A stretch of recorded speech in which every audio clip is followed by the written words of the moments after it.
पुर्निमा अमाबैसायाव जाखांग्राखौ माबादि नुयो रायजोफ्रा नायदो।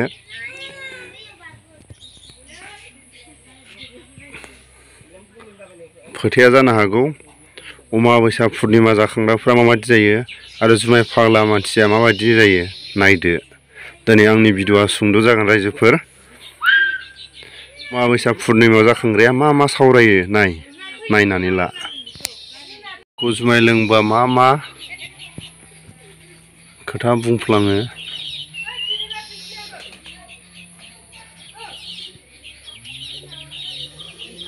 जुमाय लोङोबा मा मा मानसिनि खुगानिफ्राय बुंफ्लाङो। हेलौ नैबे जुमाय फाग्ला फाग्ला हनै फाग्ला लामा लामा थाबायदों गनै फाग्ला।